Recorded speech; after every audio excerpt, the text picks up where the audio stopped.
Vídeo 3 e aí que eu me lembrei que eu esqueci de falar uma coisa importante com relação à, à polifonia no MIDI, porque o que a gente montou aqui dessa maneira simples, ele toca uma nota por vez, né? E nós temos aqui apenas uma linha melódica no MuseScore, então tudo funcionou. Mas se eu criasse uma outra linha, então vamos fazer aqui, vou criar um outro pentagrama aqui, então I de instrumento, I. Eu vou adicionar aqui um staff, tá vendo? Um bass staff, já colocou na clave de Fá. E eu vou colocar umas notas aqui, só pra gente... né? Clicando com Shift a gente... as duas notas, né?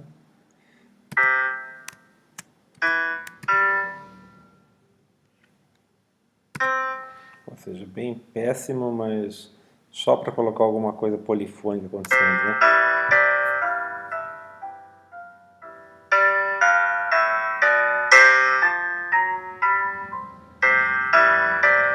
Ok, está acontecendo isso polifonicamente. Eu vou agora baixar o volume quando eu fiz antes, no View, Play Panel, colocar aqui, vamos voltar ao PD, opa, aqui o meu PD, e aquele exemplo que eu tinha feito, certo? Vocês vão ver que ele não vai conseguir tocar essa nota, né? Não, nem vai arrastar. Certo? Então, se vocês criarem alguma composição polifônica, eu vou ter que usar uma outra estratégia para tocar isso daqui. A primeira coisa que nós temos que fazer aqui é utilizar uma caixa que chama PACK. P-A-C-K. O que ela faz? Ela recebe várias informações, vários dados e junta elas todas numa lista e coloca elas, esses dados separados, no caso que nós temos aqui a nota MIDI e o velocity, ele vai empacotar isso em uma informação, numa mensagem única. E talvez o zero ele aceita como... É importante estar sempre olhando aqui o que está saindo para a gente não comer bola. Eu vou colocar aqui a saída é um print, só para mostrar o que está saindo. Então vão sair simultaneamente a cada vez que toca essas informações MIDI, tá vendo? Ok. Então isso está sendo empacotado aqui. Eu vou colocar isso aqui um pouco mais para cima para que a gente abra espaço para poder ver melhor. Isso aqui, isso aqui. Tá. Ok, vamos puxar isso aqui um pouco mais para baixo. Aqui. Então nós temos ele está empacotando. Em seguida nós temos que utilizar um objeto que chama poly, de polifônico. Ele faz o alocamento das vozes, porque o que acontece? Cada nota que toca tem que ter um processamento independente. Todo esse processamento aqui que eu mostrei aqui, especialmente com o oscilador, né, ou que seja que vai gerar mesmo a frequência dessa nota, cada um tem que ter o seu. Então esse poly, ele se incumbe de alocar entre uma nota, porque aqui está tudo muito assim junto, mas imagina que sejam vozes, que é algo contrapontístico, então entra uma melodia, depois entra outra, ele aloca para esses diferentes processamentos o número de vozes que o sistema todo tem. Então no caso aqui, esse sistema tem assim, funcionalidade apenas para uma voz, que é o que a gente criou. Mas eu posso criar diversas dessas, que basicamente é duplicando isso, né, que nós estamos vendo. Então, o poly nós temos que colocar primeiro o número de vozes máximo, e o outro argumento, vamos ver o que é que eu não me lembro. O primeiro argumento é o número de vozes, o segundo argumento é a voz que ela é roubada, ou seja, quando vai alocando, o número máximo de vozes, tem uma voz, depois entra uma segunda voz simultaneamente, uma terceira, uma quarta, uma quinta. Quando entra a quinta, qual vai ser a voz que vai ser derrubada, que vai ser roubada, como ele coloca aqui, para ser alocada essa quinta voz? Então, normalmente se usa a primeira, que no caso vai ser a primeira que entrou, ou seja, a mais antiga, né? Então ele vai receber essa informação, poly, aí ele vai alocar todas essas vozes. No caso aqui o que eu escrevi, tem basicamente, tem no máximo aí quantas? 3 vozes, né? Quando acontece isso daqui, esse intervalo com essa nota aqui, então 3 vozes no máximo, então a gente nem precisa da quarta aqui. Estou fazendo só como o exemplo que ele mostrou aqui mesmo, né? do help.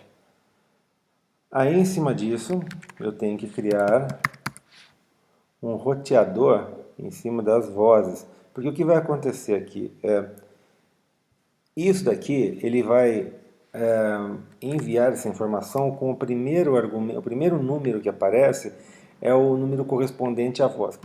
Uma vez que a gente tem isso daqui, essa informação, a gente tem que novamente empacotar esses dados, que olha, ele vai, só para mostrar aqui,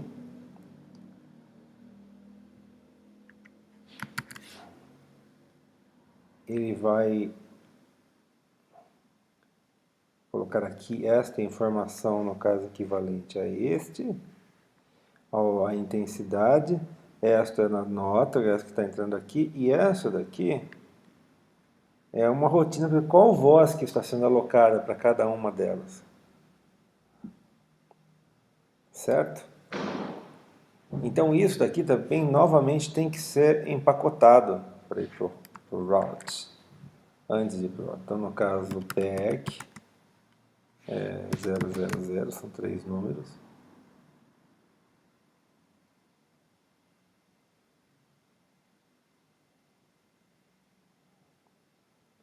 Vou colocar aqui uma caixa de print só para a gente ver o que está acontecendo na saída. Tá vendo? Cada um, então primeiro é o número da voz que está sendo alocada, depois a nota e a intensidade. Então em cima disso, aliás é legal você ver que eu não preciso do print aqui, eu preciso criar um route, então eu só escrevo em cima, né? Ele simplesmente abre para mim. Então o route ele vai de acordo com o primeiro número dessa lista, ele vai rotear essa informação para uma saída ou para outra. Então eu tenho 4 vozes, certo? Dessas vozes aqui, então a primeira voz vai sair aqui, a segunda voz aqui, a terceira voz aqui, a quarta e a quinta e assim vai, certo? Isso daqui, então ele vai estar mandando, vou colocar um print aqui só numa delas para você ver, na primeira. Quando a nota 1 é alocada, ele toca aqui, e as outras estão também sendo realocadas. Então cada uma dessas saídas, esses outlets aqui, ele vai representar uma das vozes. E nós temos uma voz aqui que nós fizemos da outra, certo? Deixa eu dar uma acertadinha aqui para ficar melhor. Aliás, é uma coisa que eu recomendo. Sempre deixar assim o mais bonitinho possível, senão depois de um tempo a gente não entende mais nada do que foi feito. Mesmo ajeitando já fica difícil, né? Imagina quando a coisa está bagunçada. Então, aqui ele tem um mecanismo que faz essa organização automática, mas é ruim, que é aqui no Edit Tied Up. Dá uma ajeitadinha aqui, tá? O que eu vou fazer aqui, vou criar um subpatch para isso. Então aqui, PD, vamos colocar em inglês, voice one, que fica melhor, porque voz em português não faz muito sentido. Lembra, quando eu crio aqui PD com algum nome, ele vai abrir um novo canvas aqui para eu escrever dentro do que eu quero, certo? Está aqui o voice one, e eu vou aqui voltar e selecionar isso daqui tudo. Ctrl C, delete, vem nesse outro, Ctrl V, está aqui, certo? Então ele recebeu isso daqui. Nós precisamos de um inlet aqui para receber a informação de saída, então vamos criar a nossa inlet. inlet, tá? E esse inlet aqui, eu vou precisar essa informação, lembra que ela veio compactada, então eu tenho que descompactar em duas informações, em dois dados distintos. Então uma caixinha Ctrl+1 unpack 00, tá vendo? Ele vai criar essas duas saídas aqui, dois outlets que vêm para cá. Ok?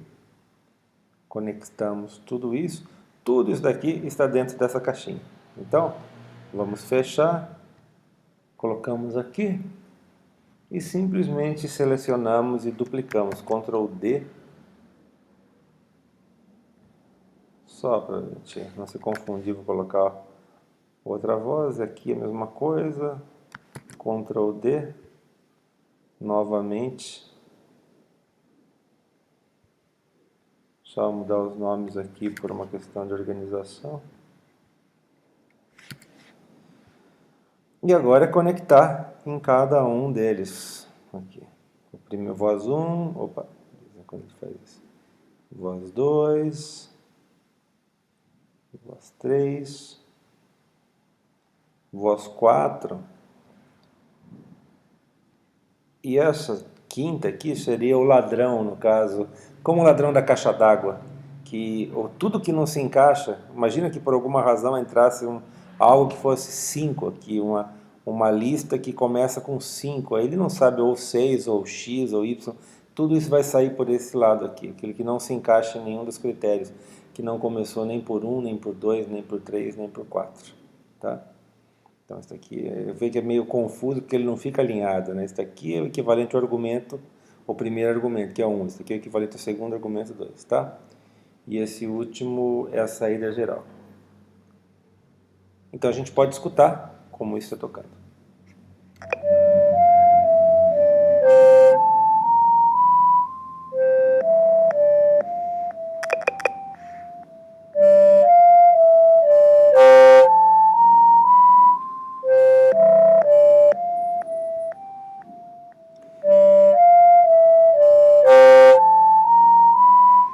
O que está acontecendo é que as notas são graves e talvez a gente não consiga. Pode ser que vocês escutem com fone de ouvido e vocês escutem as notas graves. Aqui eu não estou escutando por causa da saída do laptop, mas eu posso simplesmente subir essas notas todas aqui. Vamos escutar.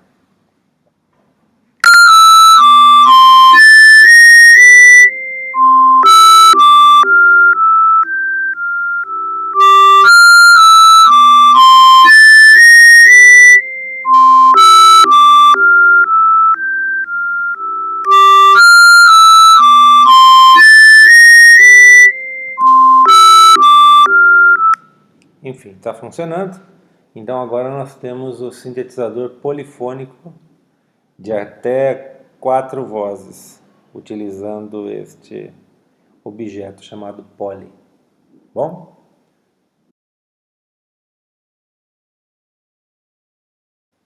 Eu queria mostrar essa síntese FM que eu fiz para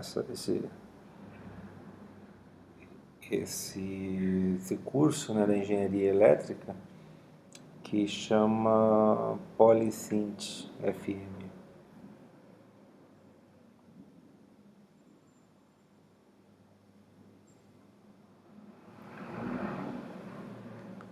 Então, vocês talvez consigam ver, não sei, que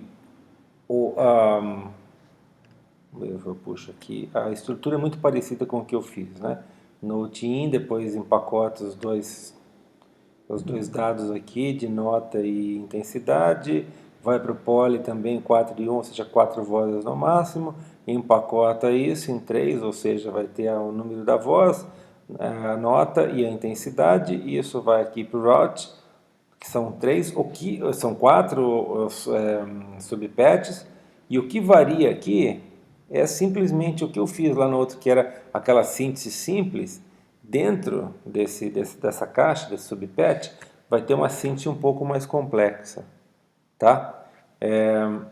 Essa síntese aqui, ela faz a mesma coisa, o unpack, mid to F, frequency, aqui está só uma caixinha de número um pouquinho maior para que caiba, ó, a normalização por 127 que eu fiz antes, aí fica uma coisa um pouquinho mais complicadinha aqui, mas não muito, tá? Aqui isso foi seguindo um algoritmo que foi publicado em 1970 e pouco pelo John Chowen, que é o inventor dessa síntese FM. Nós fomos seguindo os parâmetros e criamos esse som muito parecido com o som de clarinete. E você vê que interessante dessa síntese é que ela tem apenas dois osciladores. Um oscilador aqui, depois que faz essa matemática aqui, que ele multiplica por um valor específico, com alguns parâmetros específicos, depois ele modula esse outro sintetizador aqui e pronto, o resto é muito parecido com o outro, com aquilo que a gente já fez, ó, o V-Line aqui que eu utilizei. São operações simples, na verdade, apesar de estar tudo assim muito assim, complexo, mas o que mais onera no processamento de áudio da geração da síntese são osciladores. Então, quanto menos osciladores você tiver, você melhor, certo? E aqui no caso dessa síntese FM, consegue fazer um som complexo como o som de clarinete com apenas dois osciladores. Que em teoria, se nós fôssemos fazer uma síntese aditiva, né? Pô, a gente passa lá pela ver o espectro de um clarinete, ele tem centenas de parciais, de harmônicos, né? Então cada parcial, cada harmônico seria equivalente a um oscilador desse daqui. Então pela síntese aditiva, para se fazer um som perceptualmente similar ao som de um clarinete, a gente precisaria de dúzias, né, de osciladores. E aqui pela síntese FM a gente com apenas dois. Então por isso que ela fez muito sucesso na década de 80, 90, 2000, até que os samplers, né, que são basicamente o registro mesmo de fato da nota, né, a gravação real da nota, eles ficaram baratos, né, porque o processamento e a memória computacional barateou muito e foi possível então gravar de fato cada uma das notas e criar o que nós temos hoje em dia e que se utiliza. O sampler ele dominou, mas antes disso, a síntese FM, quando a computação ainda era mais lenta, né, tinha menos recursos, a síntese FM foi sensacional. O problema da síntese FM é que ela é não linear, então nunca se sabe exatamente o que vai criar isso. É um trabalho de artesanato quase, de burilar o som, de ir criando, experimentando. Então existiam, naquela época que estava em alta, né, a síntese FM com o DX7 e depois alguns teclados da Yamaha, que a Yamaha comprou a patente, né, da Stanford, e o John Chow e a Stanford ganharam muito dinheiro com isso. O problema é que existiam aí poucas pessoas que eram os grandes gurus da síntese FM que criavam os sons de sino, de metais, de cordas, sons lindos e com pouquíssimos osciladores. O DX7, que era um teclado profissional de ponta, na época tinha 6 osciladores, que são 6 caixinhas, equivalente a 6 caixinhas desta aqui, no máximo. Então, todos os sons eram feitos com apenas 6 desses osciladores senoidais aqui, em diferentes algoritmos, né? Aliás, ele utilizava outros tipos de sinal, não era só o senoidal, dente de serra, mas também são até mais baratos, né, de se fazer.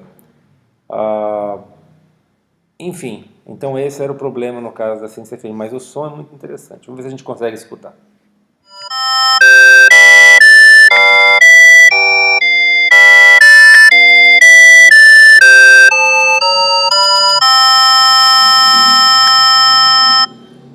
Eu criei esse botão aqui só para zerar todos os parâmetros, né? Porque acontece isso quando nós não temos a entrada da nota da nota específica com um zero de intensidade, ele não entende isso como note off. Então o note on é qualquer número menos zero e o note off é o zero. né, entrando aqui com aquela específica nota. Então é isso, pessoal. Eu não espero, obviamente, que vocês façam alguma coisa assim de síntese FM e tal, mas podem, se quiserem, né, testar. Eu mostrei aqui o algoritmo, abri ele totalmente, então vocês podem pausar o vídeo e se quiserem assim ir copiando exatamente o que foi feito aqui, né? Tem muita coisa desnecessária que está acontecendo também, que a gente foi montando, né? Aqui está entrando o stop, tá vendo? Esse o bang aqui, que é simplesmente colocar um zero na saída, ou seja, multiplicar o que está vindo do sintetizador por zero e para o som. Isso não significa que para o processamento continua aqui. E o que é interessante, só fazendo uma ressalva, o DX7 que tinha 6 osciladores, né, que era um teclado caríssimo, custava 2, 3 mil dólares, né? Um PD de graça, você pode ter centenas de osciladores rodando simultaneamente e a coisa vai funcionar bem. Então, assim, como mudou, né, em poucas décadas, essa capacidade computacional que nós temos atualmente aí. Então, é basicamente isso, tá? Espero que agora vocês já estejam munidos aqui de bons recursos para fazer alguma coisa interessante, divertida, né, assim, para o exercício 3. É isso aí. Tudo de bom.